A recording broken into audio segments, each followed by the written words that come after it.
உச்சநீதிமன்றத்தின் புதிய உத்தரவால் 2011க்கு முன்பு பணியில் சேர்ந்த ஆசிரியர்களுக்கு சிக்கல் ஏற்பட்டிருக்கிறது. உச்சநீதிமன்ற தீர்ப்பால் தமிழ்நாட்டில் அரசு மற்றும் அரசு உதவி பெறும் பள்ளிகளில் பணியாற்றும் சுமார் 1.5 லட்சம் ஆசிரியர்களுக்கு சிக்கல் ஏற்பட்டுள்ளது. தமிழ்நாட்டில் 2012ஆம் ஆண்டு முதல் ஆசிரியர் தகுதி தேர்வு கட்டாயமாக்கப்பட்டுள்ளது.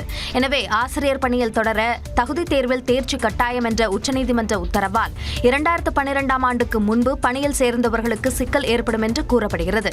இதேபோன்று 2011ஆம் ஆண்டிற்கு பின்னர் ஆசிரியர் பணியில் பதவி உயர்வு பெற்றவர்களுக்கும் பாதிப்பு ஏற்படும் நிலை உள்ளது. ஆசிரியர் தகுதி தேர்வில் தேர்ச்சி இல்லாமல் அரசு மற்றும் அரசு உதவி பெறும் பள்ளிகளில் பணியாற்றுவோர் பாதிக்கப்பட வாய்ப்புள்ளதாகவும் கூறப்படுகிறது. இதனால் ஆசிரியர் தகுதி தேர்வில் தேர்ச்சி பெறாத சுமார் 1.5 லட்சம் ஆசிரியர்கள் அடுத்த 2 ஆண்டுகளுக்குள் டெட் தேர்வில் தேர்ச்சி பெற வேண்டிய நெருக்கடி ஏற்பட்டுள்ளது.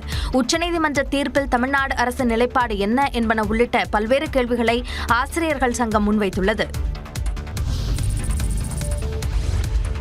ஆசிரியர் பணியில் தொடரவும் பதவி உயர்வு பெறவும் ஆசிரியர் தகுதி தேர்வில் தேர்ச்சி பெறுவது கட்டாயம் என்று உச்சநீதிமன்றம் அதிரடி தீர்ப்பளித்துள்ளது. அரசு பள்ளிகள், அரசு உதவி பெறும் பள்ளிகள் மற்றும் சிறுபான்மையினர் பள்ளிகளில் பணியாற்ற ஆசிரியர் தகுதி தேர்வு கட்டாயமா என்பது தொடர்பாக உச்சநீதிமன்றத்தில் பல்வேறு மனுக்கள் தாக்கல் செய்யப்பட்டன. அனைத்து தரப்பு வாதங்கள் முடிந்த நிலையில் நேற்று தீர்ப்பளித்த நீதிபதிகள் ஆசிரியர்கள் பணியில் தொடர அல்லது பதவி உயர்வு பெற ஆசிரியர் தகுதி தேர்வு கட்டாயம் என்று தீர்ப்பளித்தனர். ஓய்வு பெறும் வயதை எட்ட 5 ஆண்டுகள் மட்டுமே உள்ள ஆசிரியர்கள் பணியில் தொடரலாம் என்றும், ஓய்வு பெற 5 ஆண்டுகளுக்கு மேல் உள்ள ஆசிரியர்கள் தாங்கள் தொடர்ந்து பணியாற்ற ஆசிரியர் தகுதி தேர்வில் தேர்ச்சி பெறுவது கட்டாயம் என்றும் தெரிவித்தனர். அதற்கு 2 ஆண்டுகள் அவகாசமும் வழங்கப்பட்டுள்ளது. இல்லையெனில் அவர்கள் தங்களது வேலையை விட்டு வெளியேறலாம் அல்லது ஓய்வு பெறும்போது கிடைக்கும் இறுதி சலுகைகளை பெற்றுக்கொண்டு விருப்ப ஓய்வு பெறலாம் என்று நீதிபதிகள் தீர்ப்பளித்தனர். அதே நேரம் அரசு உதவி பெறும் சிறுபான்மையினர் பள்ளிகளில் ஆசிரியர் தகுதி தேர்வை அரசு கட்டாயப்படுத்த முடியுமா என்ற அம்சங்கள் குறித்து விசாரிப்பதற்காக இந்த வழக்கை கூடுதல் நீதிபதிகள் கொண்ட அமர்வுக்கு மாற்ற வேண்டும் என்று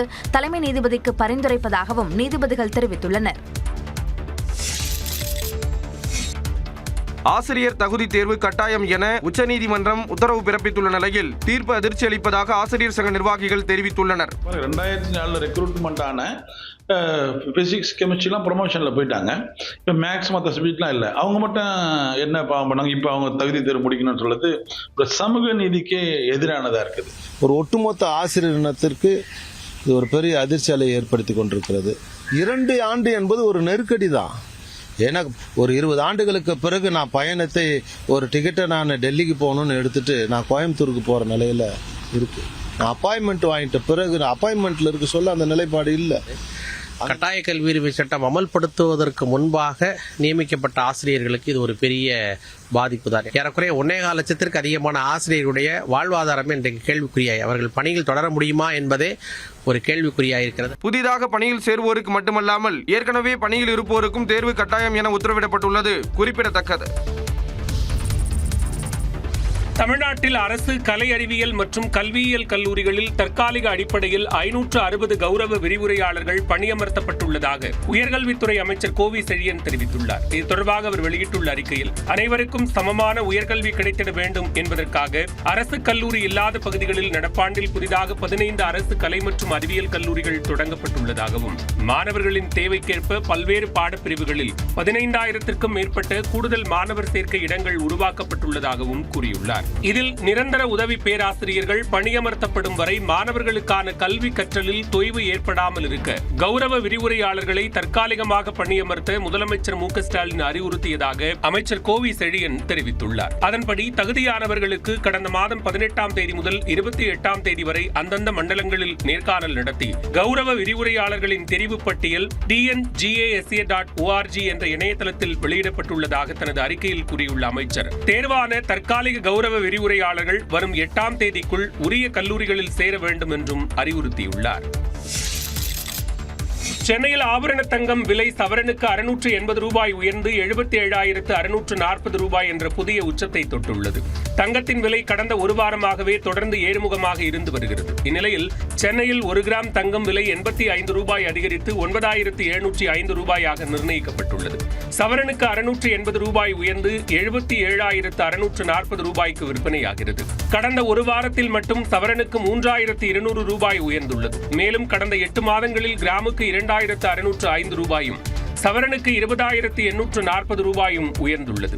வட்டி விகிதத்தை செப்டம்பர் மாதத்தில் அமெரிக்க மத்திய வங்கி குறைக்கும் என்று வெளியான தகவல், டாலருக்கு நிகரான ரூபாய் மதிப்பு வீழ்ச்சி உள்ளிட்ட காரணங்களால் தங்கம் விலை அதிகரித்திருப்பதாக கூறப்படுகிறது. தங்கம் போன்று வெள்ளி விலையும் புதிய உச்சம் தொட்டுள்ளது. வெள்ளி விலை கிராமுக்கு 2 ரூபாய் உயர்ந்து 136 ரூபாய்க்கும், 1 கிலோ வெள்ளி விலை 1,36,000 ரூபாய்க்கும் விற்பனையாகிறது. 15,000 புதிய வேலைவாய்ப்புகளை உருவாக்கும் வகையில் ஜெர்மனியில் ஒப்பந்தங்கள் மேற்கொள்ளப்பட்டுள்ளதாக முதலமைச்சர் மு.க.ஸ்டாலின் தெரிவித்திருக்கிறார். ஜெர்மனியில் 7,020 கோடி ரூபாய் மதிப்புள்ள 26 புரிந்துணர்வு ஒப்பந்தங்கள் கையெழுத்தாகியுள்ளதாக முதலமைச்சர் மு.க.ஸ்டாலின் தெரிவித்துள்ளார். ஜெர்மனியில் டசல்டோப் நகரில் நடைபெற்ற முதலீட்டாளர்கள் மாநாட்டில் பேசிய முதலமைச்சர், ஜெர்மனி எப்படி ஐரோப்பிய ஒன்றியத்தின் முக்கிய தொழில்துறை நாடாக இருக்கிறதோ அதேபோல இந்தியாவில் தொழில்துறையின் இதய துடிப்பாக தமிழ்நாடு இருப்பதாக பெருமிதம் தெரிவித்தார். தமிழ்நாடுதான் இந்தியாவிலேயே 2வது பெரிய பொருளாதார மாநிலம் என்றும், மேட் இன் ஜெர்மனி போன்று மேட் இன் தமிழ்நாடு என்பது தரமும் திறனும் கொண்ட பெயராக உருவெடுத்து வருவதாகவும் குறிப்பிட்டார். 5,000 ஆண்டுகளுக்கு முன்னாடியே இரும்பின் பயன்பாடு தமிழ் நிலத்தில் இருந்ததற்கான ஆய்வறிக்கைகள் இருக்கு. இப்படிப்பட்ட மாநிலத்தில் தொழில் தொடங்க உங்களை எல்லாம் நான் அழைக்கிறேன். முதலீட்டுக்கு சிறந்த மாநிலமாக தமிழ்நாடு இருப்பதாகவும் பெருமிதம் தெரிவித்தார். பல்வேறு தொழில்களை மேற்கொள்ள உகந்த சூழலையும் திறன்மிக்க மனித வளத்தையும் உறுதி செய்வதோடு பல்வேறு தொழில் கொள்கையின் கீழ் உயர் சலுகைகளையும் அளிக்க இருக்கிறோம். எனவே உங்களுடைய முதலீடுகளை தமிழ்நாட்டில் மேற்கொள்ள வேண்டும். இந்த நிலையில் ஜெர்மனியில் கையெழுத்தான ஒப்பந்தங்கள் மூலம் 15,000 புதிய வேலைவாய்ப்புகள் உருவாகும் என்றும் முதலமைச்சர் கூறியுள்ளார். முதலீடுகளை ஈர்க்க ஜெர்மனி சென்றுள்ள முதலமைச்சர் மு.க.ஸ்டாலின் பழந்தமிழ் இலக்கிய சுவடிகள், பல முதற் பதிப்புகள் என 40,000 அரிய தமிழ் நூல்களை கொண்ட கோலோன் பல்கலைக்கழக தமிழ்துறை நூலகத்தை பார்வையிட்டார்.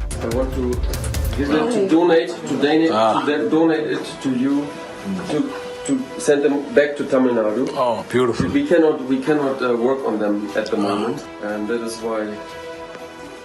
இது தொடர்பாக தனது எக்ஸ் பக்கத்தில் பதிவிட்டுள்ள அவர், ஐரோப்பாவில் தமிழியல் ஆய்வுகளுக்கான முக்கிய மையமான கோலோன் தமிழ்துறை மூடப்படுவதை தடுக்க ஆட்சிக்கு வந்ததுமே 1,25 லட்சம் ரூபாய் வழங்கியது திராவிட மாடல் அரசு என பெருமிதம் தெரிவித்துள்ளார்.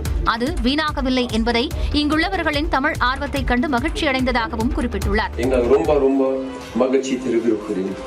உங்கள் நிதி உதவிதான் இந்த துறை வளர்ச்சிக்கு அடிப்படையாக இருக்கிறது. அதனால தான் நாங்கள் கொலோனில் தமிழ் கல்வி நடத்தி வர முடிந்து இருக்கிறோம். அதற்கு உங்களுக்கு எங்களின் மனமார்ந்த நன்றி. சென்னை, மதுரையை தொடர்ந்து கோவை, திருச்சியிலும் மாபெரும் நூலகங்களை அனைவருக்குமான அறிவு மையங்களாக அமைத்து வரும் நமது முயற்சிகளுக்கு இது நல் ஊக்கமாக அமைந்ததாகவும் முதலமைச்சர் ஸ்டாலின் தெரிவித்துள்ளார். ஆப்கானிஸ்தானில் அடுத்தடுத்து ஏற்பட்ட சக்தி வாய்ந்த நிலநடுக்கத்தால் உயிரிழந்தவர்களின் எண்ணிக்கை 1,100 தாண்டியுள்ளது. இதுவரை காயமடைந்த 3,500 பேர் மீட்கப்பட்டுள்ளனர். குனார் மற்றும் நங்கார்கர் பிரதேசங்களில் பலத்த சேதம் ஏற்பட்டுள்ளது. சில கிராமங்கள் இருந்த இடமே தெரியாமல் மண்ணில் புதைந்துள்ளன. மலை பிரதேசங்களில் பாதிக்கப்பட்ட பகுதிகளை நெருங்க முடியாத நிலையில் மீட்புப் படையினர் தவித்து வருகின்றனர். இடிபாடுகளில் சிக்கியிருந்தவர்களை மீட்டு மருத்துவமனைக்கு கொண்டு செல்லும் பணி தீவிரமாக நடைபெற்று வருகிறது. வாகனங்கள் நெருங்க முடியாத பகுதிகளில் ஹெலிகாப்டர் மூலம் மீட்புப் பணி நடைபெறுகிறது. கடும் சேதம் ஏற்பட்டுள்ளதால் சர்வதேச உதவியை தாலிபான்கள் கோரியுள்ளனர். இந்தியாவில் இருந்தும் உதவிக்கரம் நீண்டுள்ளது.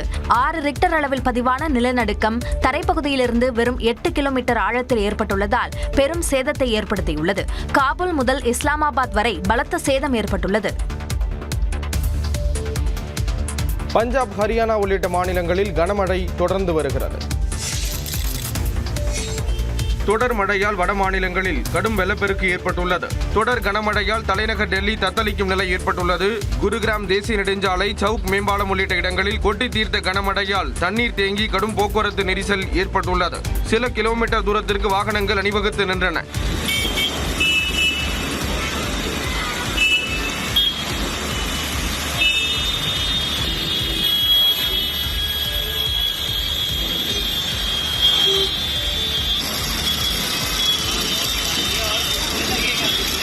அதேபோல உத்தரப்பிரதேச மாநிலத்தின் ரேபரேலி, லக்னோ உள்ளிட்ட 15 மாவட்டங்களில் பெய்த தொடர் மழையால் வெள்ளப்பெருக்கு ஏற்பட்டுள்ளது. மேலும் யமுனை நதியில் வெள்ளப்பெருக்கு ஏற்பட்டு குடியிருப்புகளை தண்ணீர் சூழ்ந்து கொண்டது.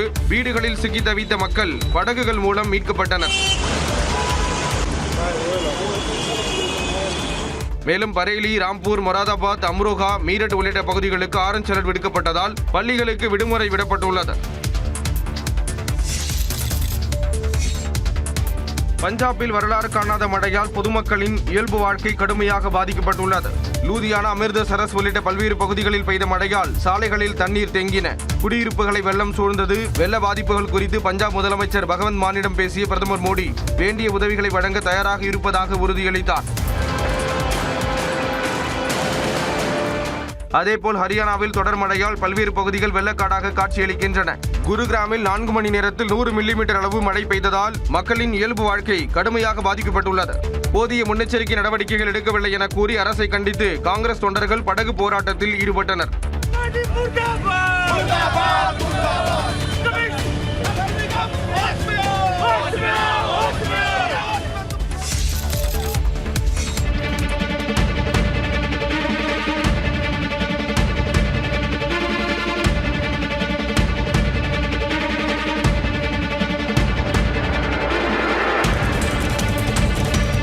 காஞ்சிபுரத்தில் இளைஞரின் காலை குறிவைத்து நாய் ஒன்று கடித்து குதறிய காட்சிதான் இது.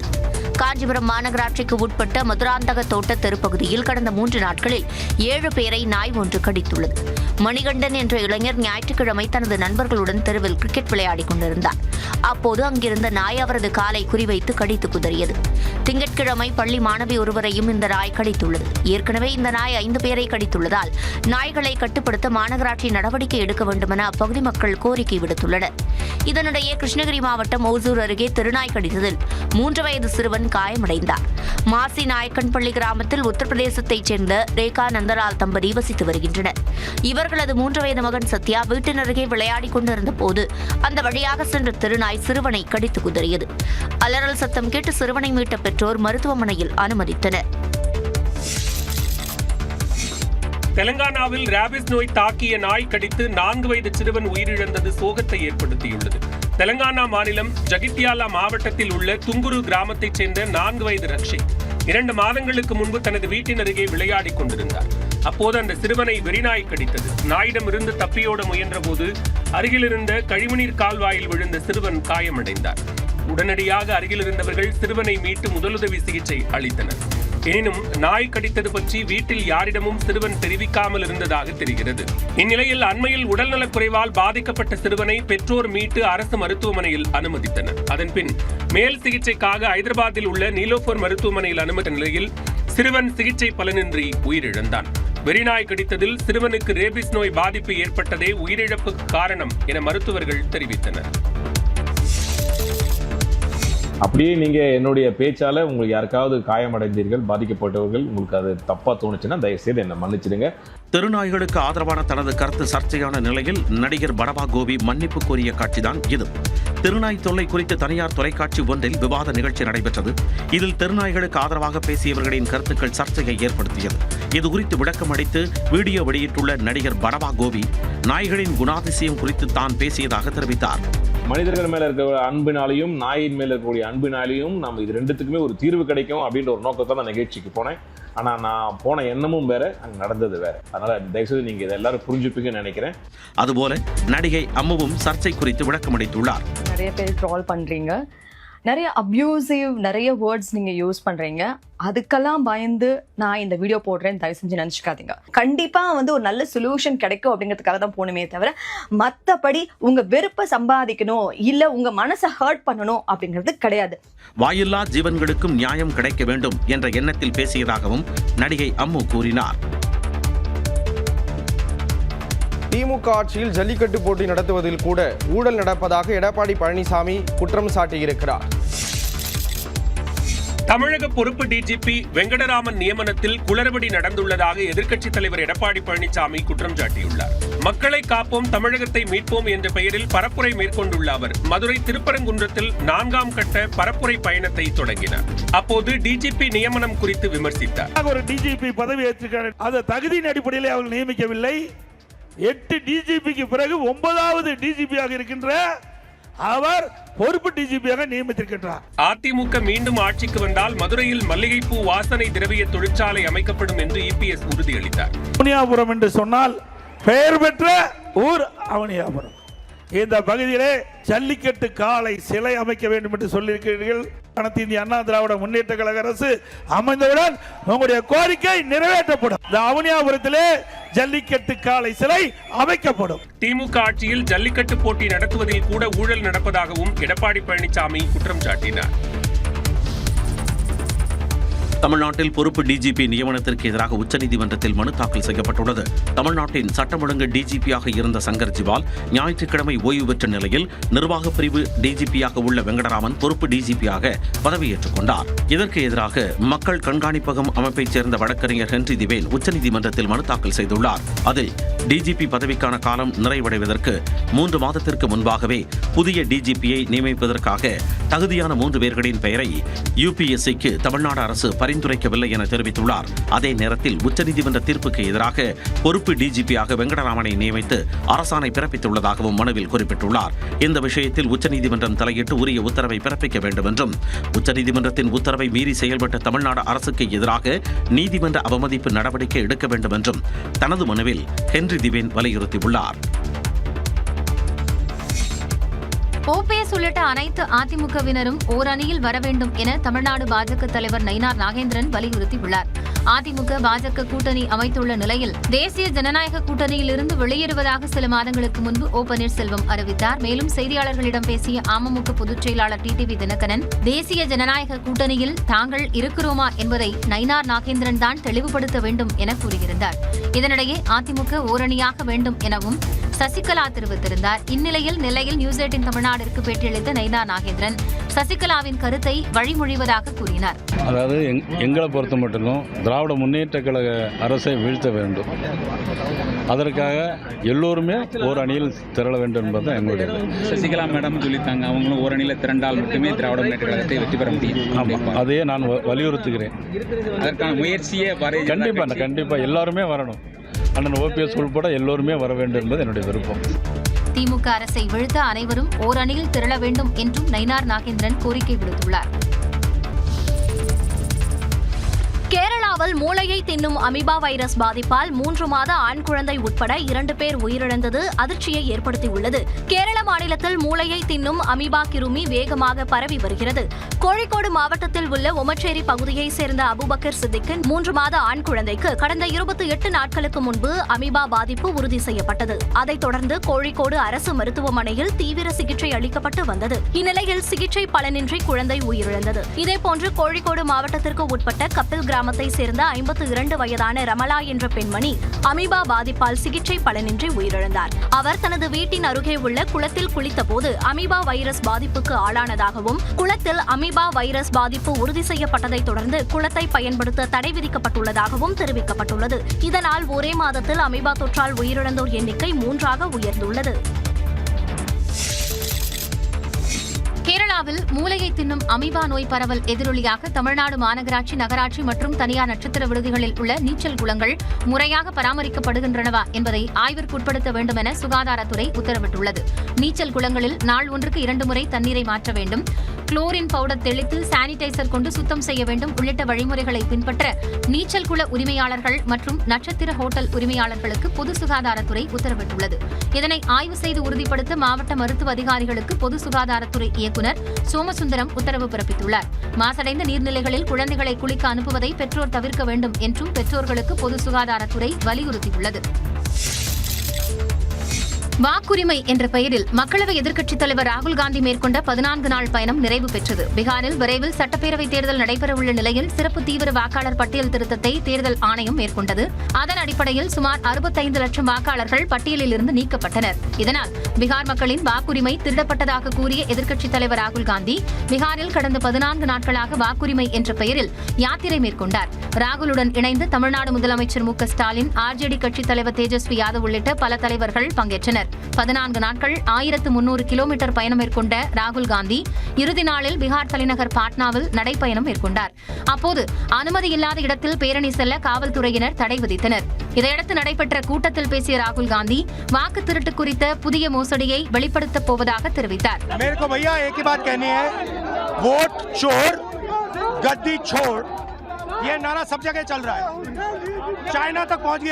வாக்குகளை திருடுவதன் மூலம் நமது உரிமைகள், இடஒதுக்கீடு, வேலைவாய்ப்பு, கல்வி, ஜனநாயகம் ஆகியவை திருடப்படும் என்றும் அவர் கூறினார். ரஷ்ய சீன அதிபர்களை பிரதமர் மோடி சந்தித்து பேசிய நிலையில் இந்தியாவால் அமெரிக்காவுக்கு பேரழிவு ஏற்படுவதாக ட்ரம்ப் விமர்சித்திருக்கிறார்.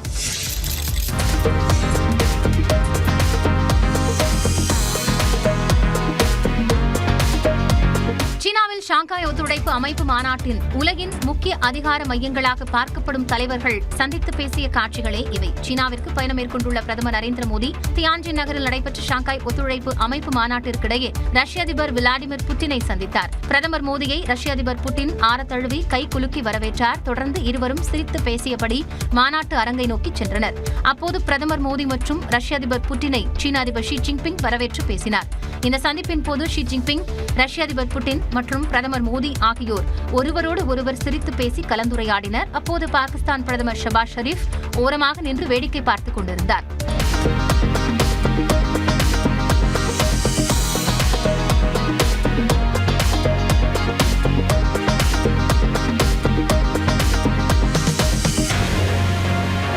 தொடர்ந்து ஷாங்காய் ஒத்துழைப்பு அமைப்பு நாடுகளின் தலைவர்கள் இணைந்து குழுவாக புகைப்படம் எடுத்துக் கொண்டனர். பெஹல்காம் தாக்குதல் மனிதநேயத்தின் மீது நம்பிக்கை கொண்ட நாடுகளுக்கு விடுக்கப்பட்ட சவால் என்று கூறியுள்ள பிரதமர் நரேந்திர மோடி, பயங்கரவாதத்திற்கு சில நாடுகள் வெளிப்படையாக அளிக்கும் ஆதரவை எப்படி இந்தியாவால் ஏற்றுக்கொள்ள முடியும் என்று வினவியுள்ளார். ஷாங்காய் ஒத்துழைப்பு அமைப்பு மாநாட்டில் பேசிய பிரதமர் மோடி, கூட்டு தகவல் நடவடிக்கை மூலம் அல் கொய்தா மற்றும் அது சார்ந்த பயங்கரவாத அமைப்புகளுக்கு எதிராக இந்தியா போராடி வருவதாக தெரிவித்தார். 40 ஆண்டுகளாக பயங்கரவாதத்தின் தாக்கத்தை இந்தியா எதிர்கொண்டு வருவதாக கூறிய பிரதமர் மோடி, பயங்கரவாதத்திற்கு சில நாடுகளின் வெளிப்படையான ஆதரவை எப்படி இந்தியாவால் ஏற்றுக்கொள்ள முடியும் என்று வினவினார்.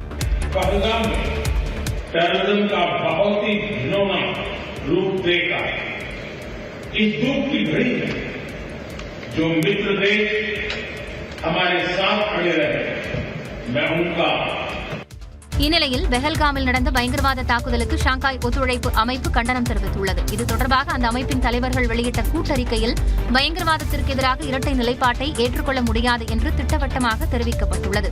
பயங்கரவாதத்தை அதன் அனைத்து வடிவங்களிலும் உறுப்பு நாடுகள் கடுமையாக கண்டிப்பதாகவும், பயங்கரவாதத்தை எதிர்த்து போராட சர்வதேச நாடுகள் இணைந்து செயல்பட வேண்டும் என்றும் ஷாங்காய் ஒத்துழைப்பு அமைப்பு வலியுறுத்தியுள்ளது.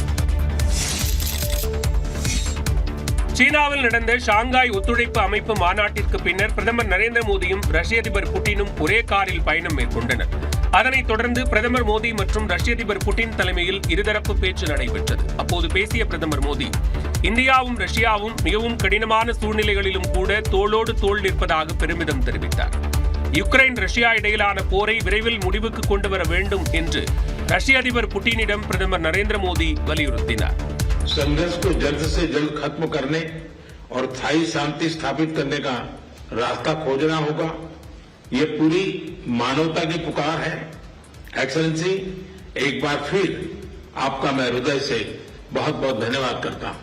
இந்த சந்திப்பு இரு நாட்டு உறவை மேலும் வலுப்படுத்தும் என்று ரஷ்ய அதிபர் புட்டின் கூறினார். Многоплановые российско-индийские связи активно развиваются на этих принципах. और हम ये सच्चाई से बता सकते हैं कि हमारे रिश्ते इस सिद्धांतों पर बढ़ते हैं. வர்த்தகம், உரங்கள், விண்வெளி பாதுகாப்பு, கலாச்சாரம் உள்ளிட்ட அனைத்து துறைகளிலும் இருதரப்பு ஒத்துழைப்பை வலுப்படுத்துவதற்கான வழிகள் குறித்து விவாதித்ததாக தனது எக்ஸ் பக்கத்தில் பிரதமர் மோடி குறிப்பிட்டுள்ளார். இந்தியா பெருமளவில் அதன் பொருட்களை அமெரிக்காவிடம் விற்கிறது என்றும், ஆனால் குறைந்த அளவு அமெரிக்க பொருட்களையே இந்தியா வாங்குகிறது என்றும் அமெரிக்க அதிபர் டொனால்டு டிரம்ப் தெரிவித்துள்ளார். சீனாவில் நடந்த ஷாங்காய் மாநாட்டில் பிரதமர் மோடி, ரஷ்ய அதிபர் புட்டின், சீன அதிபர் ஷி ஜின்பிங் உள்ளிட்டோர் சந்தித்து பேசினர். முக்கிய அதிகார மையங்களின் இந்த சந்திப்பு அமெரிக்காவிற்கும் அதிபர் டிரம்பிற்கும் நெருக்கடி தரும் என்று எதிர்பார்க்கப்படுகிறது. இந்நிலையில் இந்தியாவுடனான வர்த்தகம் குறித்து அமெரிக்க அதிபர் டிரம்ப் விமர்சித்துள்ளார். பல தசாப்தங்களாக ஒருதலைப்பட்ச உறவே இரு நாடுகளுக்கும் இடையே நிலவி வருவதாகவும், பிற நாடுகளை காட்டிலும் அமெரிக்காவிடம் இந்தியா அதிக வரிகளை வசூலிப்பதாகவும் டிரம்ப் குற்றம் சாட்டியுள்ளார். இது முற்றிலும் ஒருதலைப்பட்ச பேரழிவு என்றும், அமெரிக்காவிடம் வாங்குவதை விட ரஷ்யாவிடம் அதிக அளவில் எண்ணெய் மற்றும் ராணுவ பொருட்களை இந்தியா வாங்குவதாகவும் விமர்சித்துள்ளார். இந்தியா தற்போது தங்கள் வரிகளை முற்றிலுமாக குறைக்க முன்வந்துள்ளதாகவும், ஆனால் அது தாமதமாகி வருகிறது என்றும் கூறியுள்ள அவர், பல ஆண்டுகளுக்கு முன்பே அதை செய்திருக்க வேண்டும் என்றும் குறிப்பிட்டுள்ளார். கச்சத்தீவை எக்காரணம் கொண்டு விட்டுத்தரப் போவதில்லை என இலங்கை அதிபர் அனுரகுமார தெரிவித்துள்ளார். தமிழக மீனவர்களின் நலன் கருதி கச்சத்தீவு மீட்கப்பட வேண்டும் என பல்வேறு தமிழக அரசியல் கட்சிகள் மத்திய அரசை தொடர்ந்து வலியுறுத்தி வருகின்றன. இந்நிலையில் இலங்கை அதிபர் அனுரகுமார 2 நாள் பயணமாக யாழ்ப்பாணத்திற்கு சென்றார். மயிலிட்டி துறைமுகத்தில் பல்வேறு திட்டங்களை தொடங்கி வைத்த அவர் யாழ்ப்பாணத்தில் சர்வதேச கிரிக்கெட் மைதானம் அமைப்பதற்கும் அடிக்கல் நாட்டினார். பிறகு திடீரென 4 ரோந்து படகுகளுடன் கச்சத்தீவுக்கு சென்ற அவர் 1 மணி நேரத்திற்கு மேலாக கச்சத்தீவை சுற்றி பார்த்தார். அப்போது பேசிய அவர், இலங்கை மக்கள் நலனுக்காக கச்சத்தீவை பாதுகாக்கும் பொறுப்பை நிறைவேற்றுவேன் எனவும் எந்த செல்வாக்கிற்கும் அடிபணிய மாட்டேன் எனவும் தெரிவித்தார். பின்னர் கச்சத்தீவின் எதிர்கால வளர்ச்சி திட்டங்கள் குறித்தும் ஆலோசனை மேற்கொண்டார். அதன் பிறகு இலங்கை கடற்படையின் ரோந்து படகில் யாழ்ப்பாணம் திரும்பினார். இலங்கை அதிபர் ஒருவர் கச்சத்தீவுக்கு பயணம் சென்றது இதுவே முதல் முறை என கூறப்படுகிறது. ரத்த காட்சிகளை நம்பி ரஜினிகாந்த் படம் எடுப்பதாக கூறிய நடிகர் ராதாரவி மற்ற சாதாரண படங்களும் அந்த ஃபார்முலாவை பின்பற்றுவதில் தவறு இல்லை என தெரிவித்துள்ளார். தாவூத் என்ற திரைப்படத்தின் ட்ரெய்லர் வெளியீட்டு நிகழ்ச்சி சென்னையில் நடைபெற்றது. அதில் கலந்து கொண்ட நடிகர் ராதாரவி ரஜினிகாந்த் படங்களில் கூட தற்போது ரத்தம் ஓடுவதாக குறிப்பிட்டார். இதில் ஏதாவது பேய் இருக்காடான்னு? இல்லைண்ணே, பேயெல்லாம் கிடையாது. ஆனால் ஒன்று இருக்குது, வெட்டுக்குத்து இருக்குது. ஏதோ ஒன்று இருக்கணும், இல்லை ஏதோ ஒன்று இருக்கணும். வெட்டு குத்தாவது இருக்கணும், ரத்தம் இருக்கணும். ஆனானப்பட்டு எங்கள் ரஜினி சாருக்கு வெறும் ரத்தமாக இருக்குது படத்தில், இல்லை? அவரே ரத்தத்தை நம்பி எடுக்கும்போது நம்மெல்லாம் என்ன சாதாரணமான ஸ்டார்டிங்லேருந்தே ரத்தத்தை காமிக்கலாம், தப்பே கிடையாது. தமிழ் திரைப்படங்களில் ஆங்கில பாடல்களை வைத்து தமிழை அடித்துவிட வேண்டாம் என்றும் ராதாரவி வேண்டுகோள் விடுத்தார். சிங்கப்பெருமாள் கோயிலில் வீட்டின் பூட்டை உடைத்து 120 சவரன் நகைகளை திருடியவர்களை காவலர்கள் தேடி வருகின்றனர். செங்கல்பட்டு மாவட்டம் சிங்கப்பெருமாள் கோவில் பகுதியில் தொழிலதிபர் வீட்டில் 120 சவரன் நகை கொள்ளையடிக்கப்பட்ட சம்பவம் அதிர்ச்சியை ஏற்படுத்தியுள்ளது. சிங்கப்பெருமாள் கோவில் அருகே பாரதியார் தெருவில் வசிக்கும் தொழிலதிபரும் திமுக பிரமுகருமான ரிதீஷ் வீட்டின் பூட்டை உடைத்து உள்ளே புகுந்த கொள்ளையர்கள் பீரோவில் இருந்த 120 சவரன் நகைகள் மற்றும் 6 லட்சம் ரூபாய் பணத்தை கொள்ளையடித்துள்ளனர். சம்பவ இடத்திற்கு விரைந்த மறைமலை நகர் காவல் நிலைய காவலர்கள் தடயங்களை சேகரித்து விசாரணை நடத்தி வருகின்றனர். தாம்பரம் காவல் துணை ஆணையர் தவன்குமார் ரெட்டியும் சம்பவ இடத்தில் நேரில் ஆய்வு செய்து விசாரணை மேற்கொண்டார்.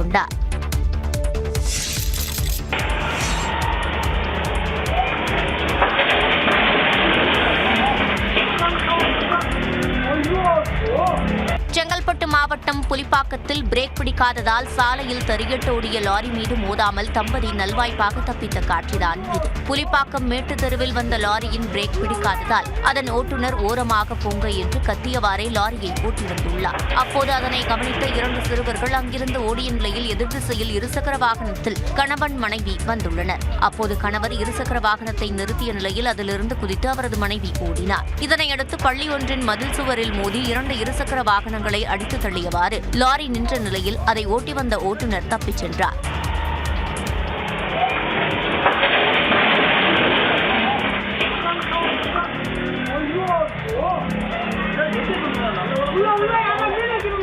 தகவல் அறிந்து விரைந்த தாலுகா காவல் நிலைய காவலர்கள் லாரியை மீட்டு காவல் நிலையத்திற்கு கொண்டு சென்று தப்பியோடிய ஓட்டுநரை தேடி வருகின்றனர். சென்னை மாநகராட்சியின் 2 மண்டலங்களில் தூய்மை பணியாளர்கள் பணிக்கு வராததால் 2000 டன் குப்பைகள் தேங்கி நோய் பரவும் அபாயம் ஏற்பட்டுள்ளதாக உயர்நீதிமன்றத்தில் ஒப்பந்த நிறுவனம் தெரிவித்துள்ளது. சென்னை மாநகராட்சியில் 2 மண்டலங்களில் தூய்மை பணிகளை தனியாருக்கு வழங்குவதற்கு எதிர்ப்பு தெரிவித்து உழைப்போர் உரிமை இயக்கம் சார்பில் சென்னை உயர்நீதிமன்றத்தில் மனு தாக்கல் செய்யப்பட்டது. இந்த வழக்கை விசாரித்த நீதிபதி கே சுரேந்தர் தூய்மை பணிகளை தனியாருக்கு வழங்கும் தீர்மானத்தை ரத்து செய்ய முடியாது என கூறி தூய்மை பணியாளர்கள் கடைசியாக பெற்ற ஊதியத்தை வழங்க வேண்டும் என உத்தரவிட்டார். தனி நீதிபதியின் இந்த உத்தரவை ரத்து செய்ய கோரி உழைப்போர் உரிமை இயக்கம் சார்பில் மேல்முறையீடு செய்யப்பட்டது. அப்போது மனுதாரர் தரப்பில் ஆஜரான வழக்கறிஞர் தூய்மை பணிகள் தனியார் மயமாக்கப்படுவதை எதிர்த்து தாக்கல் செய்யப்பட்ட வழக்கு தொழிலாளர் நல நீதிமன்றத்தில் நிலுவையில் உள்ளதால் தனி நீதிபதி உத்தரவிற்கு தடை விதிக்க வேண்டும் என வாதாடினார். இதையடுத்து சென்னை மாநகராட்சி சார்பில் ஆஜரான தமிழக அரசின் தலைமை வழக்கறிஞர் தனி நீதிபதி உத்தரவின் அடிப்படையில் தொழிலாளர் நல நீதிமன்றத்தில் உள்ள வழக்கு முடியும் வரை தூய்மை பணியாளர்களுக்கு ஏற்கனவே வழங்கப்பட்ட 761 ரூபாய் ஊதியத்தை தொடர்ந்து வழங்க ஒப்பந்த நிறுவனம் ஒப்புக்கொண்டுள்ளதாக கூறினார். அனைத்து தரப்பு வாதங்களையும் கேட்ட நீதிபதிகள் எந்த இடைக்கால உத்தரவையும் பிறப்பிக்கப் போவதில்லை என கூறி மனுவிற்கு அக்டோபர் 6ஆம் தேதிக்குள் பதிலளிக்கும்படி சென்னை மாநகராட்சிக்கும் ஒப்பந்த நிறுவனத்திற்கும் உத்தரவிட்டு விசாரணையை தள்ளி வைத்தனர். நாமக்கல், கரூரை தொடர்ந்து கடலூரிலும் ஸ்விக்கி, ஜொமேட்டோவிற்கு மாற்றாக ஜாரோஸ் என்ற புதிய உணவு டெலிவரி செயலி அறிமுகம் செய்யப்பட்டுள்ளது. பிரபல உணவு டெலிவரி நிறுவனங்களான ஸ்விக்கி, ஜொமேட்டோ ஆகியவை வாடிக்கையாளர்களை கவர பல்வேறு சலுகைகளை வழங்கி வந்தன. தற்போது உணவு டெலிவரிக்கான இந்த சலுகைகளை நிறுத்திவிட்டதாக கூறப்படுகிறது. இதன் காரணமாக உணவு ஆர்டர் செய்யும் போது பிளாட்ஃபார்ம் கட்டணம், டெலிவரி கட்டணம் என தனியாக செலுத்த வேண்டியுள்ளது. அத்துடன் உணவகங்களுக்கான கமிஷன் தொகையை இந்த நிறுவனங்கள் உயர்த்தியிருப்பதாகவும் தெரிகிறது. இதனால் ஸ்விக்கி, ஜொமேட்டோவை புறக்கணிக்க முடிவு செய்துள்ள கடலூர் மாவட்ட உணவக சங்கத்தினர் உணவு டெலிவரிக்காக ஜாரோஸ் என்ற செயலியை பயன்படுத்தப் போவதாக அறிவித்துள்ளனர். இன்னைக்கு ஜாரோஸ் நிறுவனம் சப்ஸ்கிரிப்ஷன் மோட்ல மாசம் நீ 3000 கட்டு, ஹோட்டல்ல என்ன விலையோ அதே விலைக்கு உனக்கு வீட்டுக்கு டெலிவரி கொடுப்போம். நீ கடைக்காரங்க மல்லிகை கடை, அரிசி கடை, மருந்து கடை, எந்த ஒரு கடை பிரிஸ்கிரிப்ஷன் இருந்தா மருந்து கடையில இருந்து அரிசி கடை எல்லாத்துலயும் இருந்தோம். டாஸ்மாக் ஒண்ணு தவிர மிச்சம் எல்லாத்தையும் இவங்க வீட்டுக்கு அதே விலையில, கடை என்ன விலையோ அதே விலையில டெலிவரி பண்றாங்க. ஏற்கனவே நாமக்கல், கரூர் மாவட்டங்களிலும் ஸ்விக்கி, ஜொமேட்டோவிற்கு மாற்றாக இந்த ஜாரோஸ் உணவு டெலிவரி செயலி பயன்பாட்டில் இருப்பது குறிப்பிடத்தக்கது. முன்னாள் அமைச்சர்களுக்கு எதிரான வழக்குகளில் காவல்துறையினர் பொறுப்புடன் நடந்து கொள்ள வேண்டும் என உயர்நீதிமன்றம் அறிவுறுத்தியிருக்கிறது. முன்னாள் அமைச்சர்களுக்கு எதிரான நிதி முறைகேடு புகார்கள் மீது விரைந்து நடவடிக்கை எடுக்க வேண்டும் என காவல்துறையினருக்கு சென்னை உயர்நீதிமன்றம் உத்தரவிட்டுள்ளது. அதிமுக ஆட்சிக் காலத்தில் உள்ளாட்சித்துறை அமைச்சராக SP வேலுமணி பதவி வகித்த போது ஒப்பந்தங்கள் வழங்கியதில் 98 கோடியே 25 லட்சம் ரூபாய் அளவிற்கு முறைகேடுகள் நடந்ததாக லஞ்ச ஒழிப்புத்துறை வழக்கு பதிவு செய்திருந்தது. இந்த வழக்கை ரத்து செய்யக்கோரி தனியார் நிறுவனங்கள் தாக்கல் செய்த மனுவை தள்ளுபடி செய்த சென்னை உயர்நீதிமன்றம் குற்றப்பத்திரிகை தாக்கல் செய்ய உத்தரவிட்டிருந்தது. இந்த உத்தரவை அமல்படுத்தவில்லை என கூறி புகார்தாரரான அறப்போர் இயக்கம் சார்பில் தாக்கல் செய்யப்பட்ட நீதிமன்ற அவமதிப்பு வழக்கு நீதிபதி ஆனந்த் வெங்கடேஷ் முன்பு விசாரணைக்கு வந்தது. அப்போது லஞ்ச ஒழிப்புத்துறை தாக்கல் செய்த கூடுதல் மனுவில் டெண்டர் முறைகேடு தொடர்பாக கோவை மாநகராட்சி துணை ஆணையராக இருந்த காந்திமதிக்கு எதிராக வழக்கு தொடுக்க தமிழ்நாடு அரசு அனுமதி அளித்துள்ளதாகவும், மேலும் இரு அதிகாரிகளுக்கு எதிராக வழக்கு தொடர அரசு அனுமதி பெற வேண்டி இருப்பதாகவும் தெரிவிக்கப்பட்டது. இதையடுத்து அரசியல்வாதிகளுக்கு எதிரான வழக்குகளில் மட்டும் ஏன் இவ்வளவு காலதாமதம் ஏற்படுகிறது என கேள்வி எழுப்பிய நீதிபதி அரசு நிதி சம்பந்தப்பட்ட விவகாரங்களில் விரைந்து நடவடிக்கை எடுக்க வேண்டும் என அறிவுறுத்தினார். முன்னாள் அமைச்சர்களுக்கு எதிரான வழக்குகளில் காவல்துறையினர் பொறுப்புடன் நடந்து கொள்ள வேண்டும் என கூறி வழக்கு விசாரணையை வரும் 19ஆம் தேதிக்கு ஒத்திவைத்தார். முன்னாள் அமைச்சரும் அதிமுக மூத்த தலைவருமான செங்கோட்டையன் தனது அரசியல் நிலைப்பாடு குறித்து வரும் 5ஆம் தேதி அறிவிக்க உள்ளதாக தகவல் வெளியாகியுள்ளது. முன்னாள் முதலமைச்சர் எம்ஜிஆர் காலத்தில் இருந்தே கொங்கு மண்டல அதிமுகவின் முக்கிய முகங்களில் ஒருவராக திகழ்பவர் KA செங்கோட்டையன். அதிமுகவின் ஆட்சி மற்றும் கட்சியில் பல்வேறு முக்கிய பொறுப்புகளை வகித்த அவர் அமைச்சர் உள்ளிட்ட பதவிகளிலும் இருந்தவர். அதிமுக மூத்த நிர்வாகியான செங்கோட்டையன் அக்கட்சியின் பொதுச் செயலாளர் எடப்பாடி பழனிசாமியுடன் தற்பொழுது அதிருப்தியில் இருந்து வருவதாக கூறப்படுகிறது. கடந்த பிப்ரவரி மாதம் கோவையில் அத்திக்கடவு அவிநாசி திட்ட பாராட்டு விழாவில் செங்கோட்டையன் பங்கேற்காததில் இருந்து எந்த விவகாரம் பேசுபொருளானது. இந்நிலையில் தனது அரசியல் நிலைப்பாடு குறித்து வரும் 5ஆம் தேதி செங்கோட்டையன் அறிவிக்க உள்ளதாக தகவல் வெளியாகியுள்ளது. கோபிச்செட்டிப்பாளையத்தில் செய்தியாளர்களை சந்தித்து பல்வேறு விஷயங்கள் குறித்து அவர் மனம் திறக்க உள்ளதாகவும் கூறப்பட்டுள்ளது. சட்டமன்ற தேர்தல் பரபரப்புகளுக்கு மத்தியில் செங்கோட்டையன் செய்தியாளர்களை சந்திக்க உள்ளது அரசியல் வட்டாரத்தில் எதிர்பார்ப்பை ஏற்படுத்தியுள்ளது.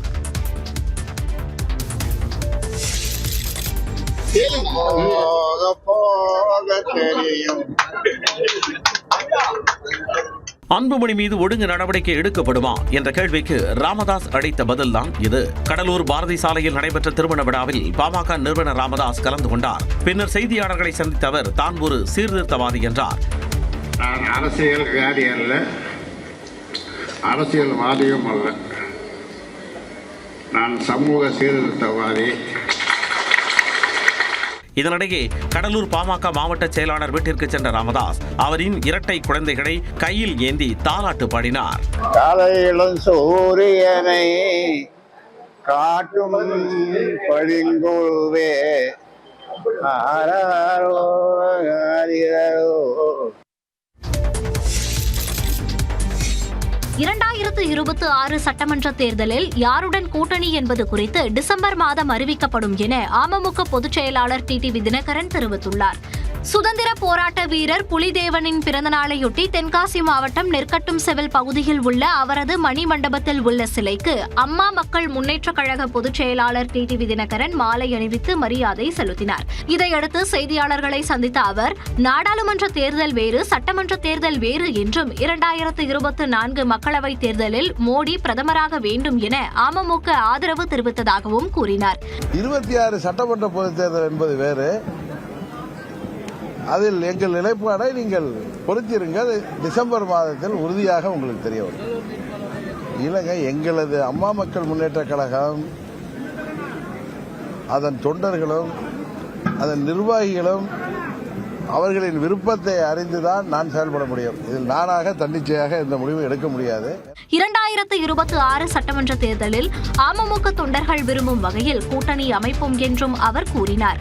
பல சோதனைகளை கடந்து வந்த இயக்கம் அமமுக என்றும் 2026 சட்டமன்ற தேர்தலில் அமமுக யார் என்று நிரூபிப்போம் என்றும் டிடிவி தினகரன் கூறினார். காங்கிரஸ் மேலிடம் கேட்டுக்கொண்டதை அடுத்து நாடாளுமன்ற உறுப்பினர் சசிகாந்த் செந்தில் தனது உண்ணாவிரதத்தை தற்காலிகமாக கைவிடுவதாக அறிவித்துள்ளார். மத்திய பாஜக அரசு தமிழகத்திற்கு கல்வி நிதியை விடுவிக்கவில்லை என கூறி திருவள்ளூரில் காங்கிரஸ் எம்பி சசிகாந்த் செந்தில் உண்ணாவிரத போராட்டத்தில் ஈடுபட்ட போது உடல்நிலை பாதிக்கப்பட்டது. சென்னை ராஜீவ்காந்தி அரசு மருத்துவமனையிலும் சிகிச்சைக்காக அனுமதிக்கப்பட்ட போதும் தனது உண்ணாவிரதத்தை அவர் தொடர்ந்தார். உண்ணாவிரத போராட்டத்தை கைவிடுமாறு மக்களவை எதிர்க்கட்சித் தலைவர் ராகுல் காந்தியும் சசிகாந்த் செந்திலுக்கு அறிவுறுத்தினார். இதனிடையே காங்கிரஸ் மேலிடம் கேட்டுக்கொண்டதை அடுத்து உண்ணாவிரதத்தை தற்காலிகமாக கைவிடுவதாக தெரிவித்துள்ள சசிகாந்த் செந்தில் தனது போராட்டம் தொடரும் என கூறினார். கோரிக்கையை ஏற்று இந்த உண்ணாவிரதத்தை நான் தற்காலிகமாக கைவிடுகிறேன். காங்கிரஸ் பிரியக்கம் மட்டுமல்ல, அரசியல் எல்லாம் அப்பாற்பட்டு எல்லோரும் இணைந்து இந்த விஷயத்தில், குழந்தைகளின் படிப்பு விஷயத்தில் ஒன்றிணைய வேண்டும் என்பது என்னுடைய கோரிக்கை. தொடர் போராட்டத்தை காங்கிரஸ் கட்சி மிகப்பெரிய அளவில் முன்னெடுக்க உள்ளதாக அக்கட்சியின் தமிழகத்திற்கான மேலிட பொறுப்பாளர் கிரிஷ் ஜோடங்கர் தெரிவித்துள்ளார்.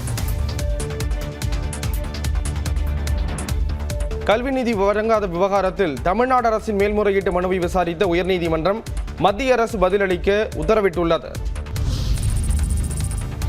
கட்டாய கல்வி உரிமை சட்டத்தின் கீழ் தனியார் பள்ளிகளில் 25% இடஒதுக்கீட்டிற்கு நிதி விடுவிக்கப்படாமல் இருப்பது குறித்து மத்திய அரசு 4 வாரங்களுக்குள் பதிலளிக்க உச்சநீதிமன்றம் நோட்டீஸ் அனுப்பியுள்ளது. மத்திய அரசு நிதி ஒதுக்காவிட்டால் மாநில அரசு நிதி ஒதுக்கீடு செய்து திட்டத்தை செயல்படுத்த வேண்டும் என்ற சென்னை உயர்நீதிமன்ற உத்தரவை எதிர்த்து உச்சநீதிமன்றத்தில் தமிழ்நாடு அரசு மேல்முறையீடு செய்தது. இந்த மனு விசாரணைக்கு வந்தபோது தமிழ்நாடு அரசு தரப்பில் ஆஜரான வழக்கறிஞர் வில்சன், இத்திட்டத்தின் கீழ் மத்திய அரசு 60%, மாநில அரசு 40% என நிதி வழங்க வேண்டும் என வகுக்கப்பட்டுள்ள நிலையில் மாநில அரசே பொறுப்பேற்க வேண்டும் என்று சென்னை உயர்நீதிமன்றம் தீர்ப்பளித்துள்ளது தவறானது என்று வாதிட்டார். 2021, 22 மற்றும் 2022, 23 கல்வியாண்டுகளுக்கான மத்திய அரசு பங்களிப்பான 342.69 கோடி ரூபாய் இதுவரை வழங்கப்படவில்லை என்றும், அதனால் அனைத்து நிதி ஒதுக்கீட்டையும் தமிழ்நாடு அரசே செய்துள்ளதாகவும் குறிப்பிட்டார். இந்த வாதங்களை ஏற்ற உச்சநீதிமன்றம் இந்த மனுவின் மீது 4 வாரங்களுக்குள் பதிலளிக்க மத்திய அரசுக்கும் எதிர்மனுதாரரான ஈஸ்வரனுக்கும் நோட்டீஸ் அனுப்பியுள்ளது.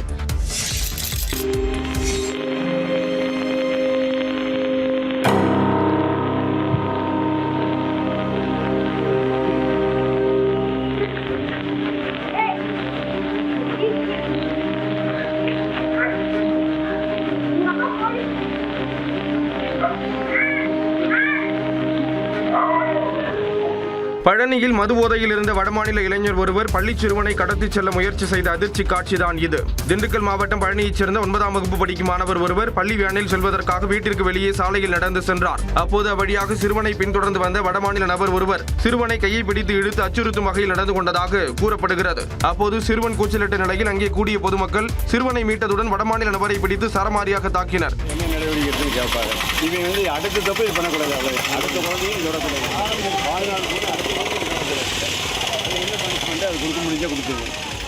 எல்லாத்துக்கும் வளர்ந்து விட்டு இருக்கு, எல்லாரும்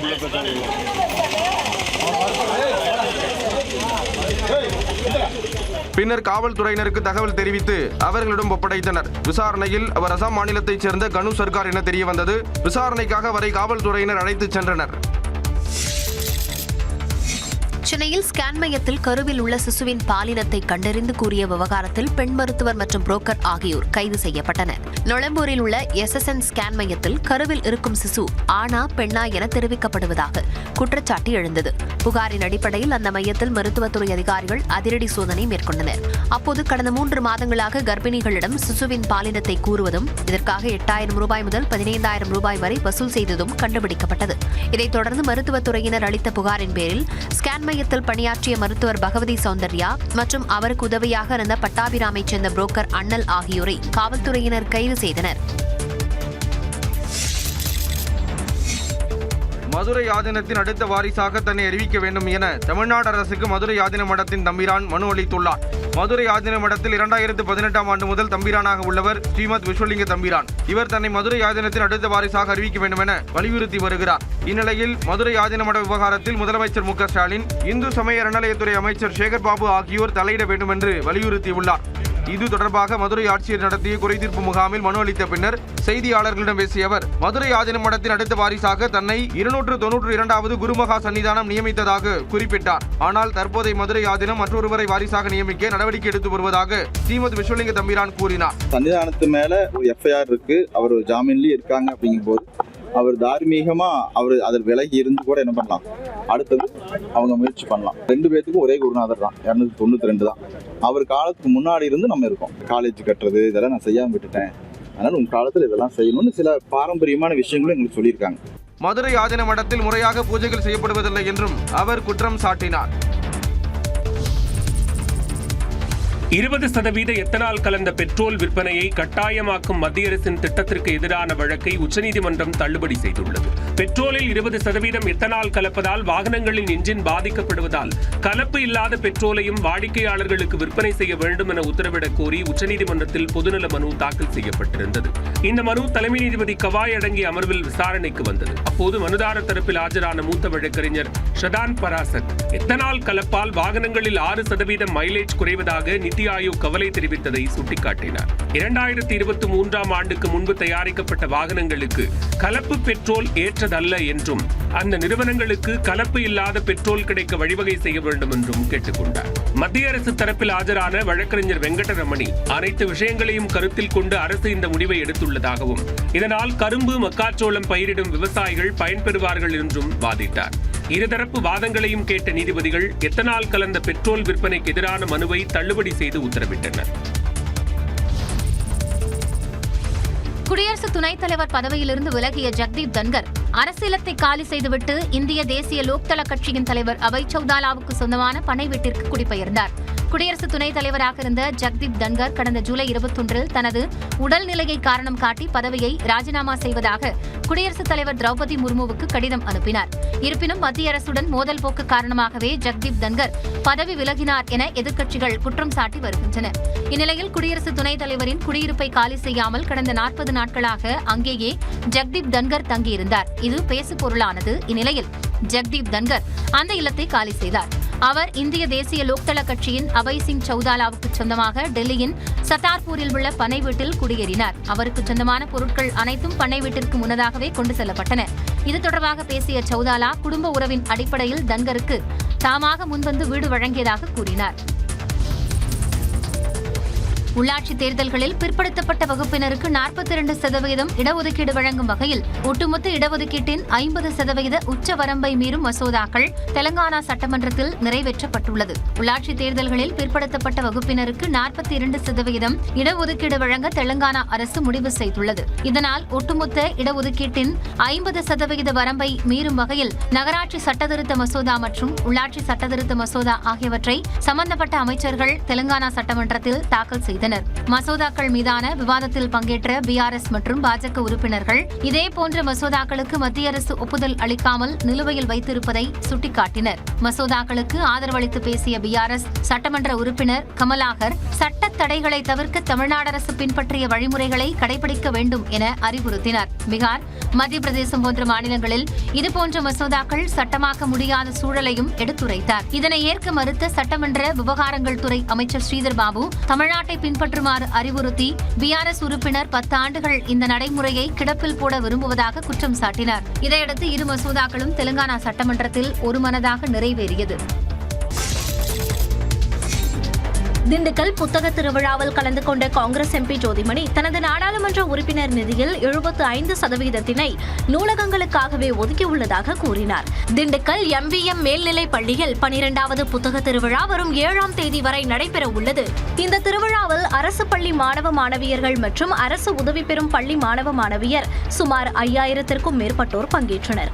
விழாவில் சிறப்பு விருந்தினராக கரூர் நாடாளுமன்ற உறுப்பினர் ஜோதிமணி பங்கேற்று சிறப்புரையாற்றினார். பின்னர் செய்தியாளர்களுக்கு பேட்டியளித்த அவர் நூலகங்களின் முக்கியத்துவம் பற்றி கூறினார். நானும் நாடாளுமன்ற உறுப்பினர் நிதியில கிட்டத்தட்ட ஒரு 70% பக்கமா லைப்ரரி டிபார்ட்மெண்ட்டுக்கு தான் கொடுத்துருக்கேன்.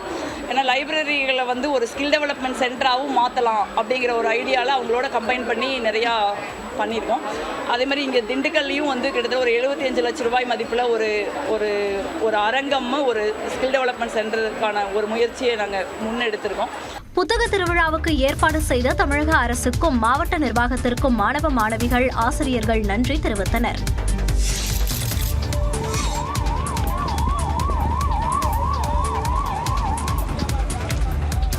கிருஷ்ணகிரி மாவட்டத்தில் சென்னை பெங்களூரு தேசிய நெடுஞ்சாலையில் டயர் வெடித்ததில் கண்டெய்னர் லாரி தீப்பிடித்து எரிந்த காட்சிதான் இது. சென்னையிலிருந்து பிளாஸ்டிக் சேர்களை ஏற்றிக்கொண்டு கண்டெய்னர் லாரி ஒன்று புனே நோக்கி சென்றது.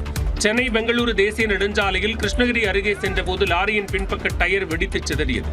இதில் லாரியின் டயர்கள் முதலில் தீப்பற்றி எரிந்த நிலையில் சில நொடிகளில் தீ மளமளவென லாரியின் பின்பக்கம் முழுவதும் பரவியது.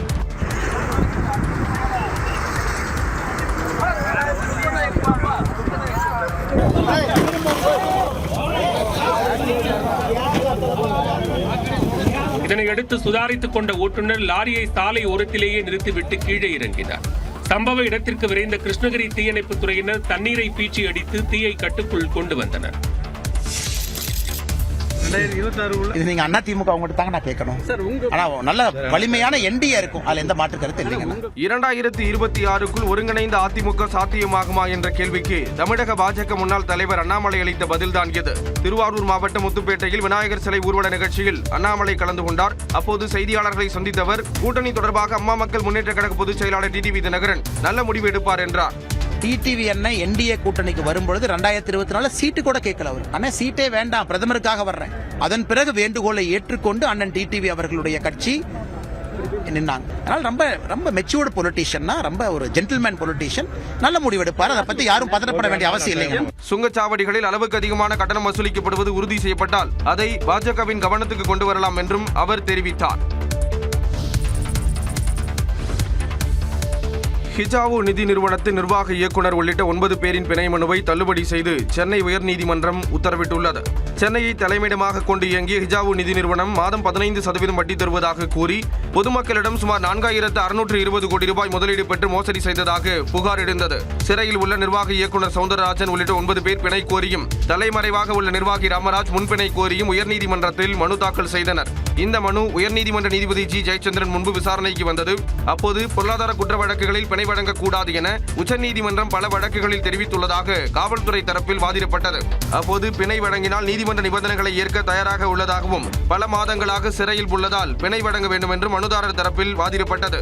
இந்நிலையில் இதில் உத்தரவிட்ட நீதிமன்றம் பிணை கோரிய 9 பேரின் மனுவையும் முன்பிணை கோரிய மனுவையும் தள்ளுபடி செய்தது. குற்றம் சாட்டப்பட்டவர்களின் சொத்து விவரங்கள் மற்றும் பாதிக்கப்பட்டவர்களுக்கு பணத்தை திரும்பளிப்பது தொடர்பான உத்தரவாதத்தை நீதிமன்றத்தில் அளிக்காததால் பிணை வழங்க முடியாது என்றும் நீதிமன்ற உத்தரவில் தெரிவிக்கப்பட்டது.